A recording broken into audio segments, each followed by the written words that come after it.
এই বাজেটে নিত্য প্রয়োজনীয় মানুষের প্রয়োজনীয় অনেক দ্রব্যের উপরে ট্যাক্স কমে দিল, চাল ডাল সব যেটা মানুষজন খেতে পারে, বাঁচতে পারে।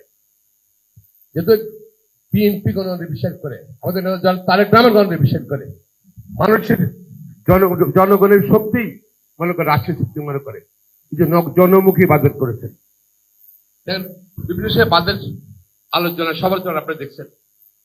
এই বাজেট বলছে যে আগের মতোই হয়েছে, কতবার ছিল তাই হয়েছে, এবার অনেক কিছু।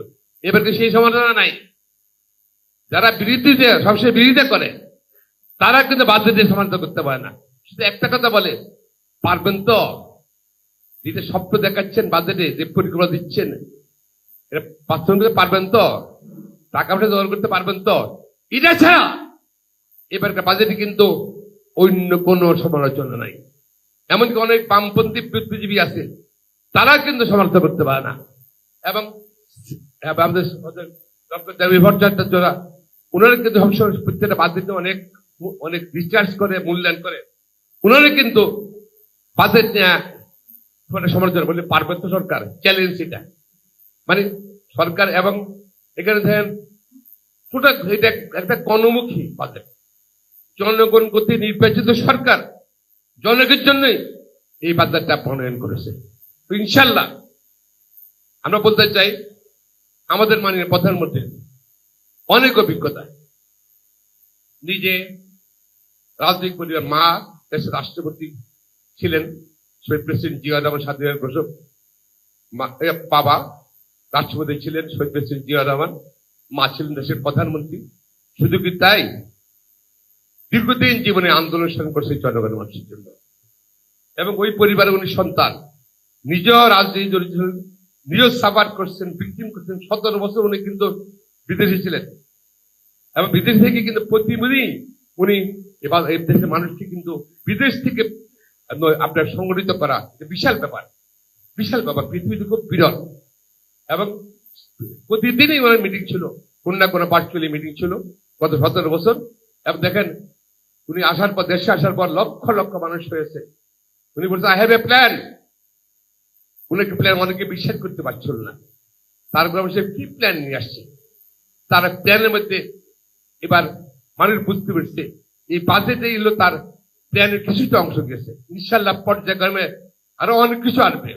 উনি চায়, বিএনপি সরকার চায়, বর্তমান যে অবস্থা দেশে চলছে, অর্থনৈতিক অবস্থা, এটা চলতে পারে না। That might be change. এবং সংস্কার করতে চায়। এই সংস্কারের জন্য উনি কিন্তু এই বাজেট ঘোষণা করেছেন এবং সরকার পরিচালনা করছেন।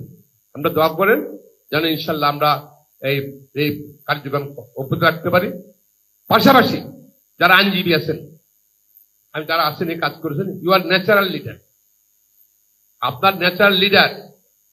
আপনার যেগুলো বললেন, একটা সামাজিক অনুষ্ঠানের কথা বলতেছেন, আপনার কথা শুনে সবাই শুনে, কারণ আপনি আপনি লয়ার।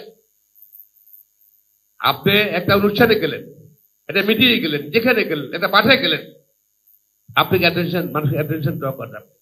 সুতরাং আপনি দায়িত্ব হলো যে ন্যাচারাল লিডার। আর পদ কি আছেন আপনি, ইট ডাজন্ট ম্যাটার। আইনজীবী এটাই একটা পদ, এটাই একটা পোস্ট। আপনার কিন্তু এভাবে জনমত সৃষ্টি করতে হবে। এবং সরকারের যে চিন্তা চেতনা, সরকার যে বাজেট বলেন, সরকার যে কর্মসূচি বলেন, খালগণ কর্মসূচি, সে সরকারের কি করছে এগুলোকে ব্যাখ্যা দিতে হবে জনগণের কাছে। ব্যাখ্যা দিতে জনমত ঠিক থাকবে। নতুবা কিন্তু আপনারা যদি কাজ না করেন, আমাদের রাজনৈতিক নেতা কর্মীরা এবং আইনজীবীরা কাজ না করলে কিন্তু আমরা কিন্তু জনগণ থেকে জনগণের কাছাকাছি থাকার সুযোগ হবে না। জনগণের খুবই থাকতে হলে মাধ্যমটা কি? আমি ধরেন মাননীয় প্রধানমন্ত্রী, মাননীয় মন্ত্রী কি প্রতিদিন মানুষের কাছে যেতে পারবে? মানুষের কাছে যেতে পারবে এবং যেতে পারবে, আপনার মধ্যে যেতে পারবে। আপনারা হলেন মূলত সেতু বন্ধন জনগণের সাথে। সে কাজটা আপনারা করবেন আশা করি। আমরা চাই রাস্তাঘাট তো হচ্ছে, হবে, ঠিক আছে, কোয়ালিটি লাইফ, মানুষের জীবন যাপনের পরিবর্তন চাচ্ছে, পারি ধারা পরিবর্তন, কোয়ালিটি লাইফ।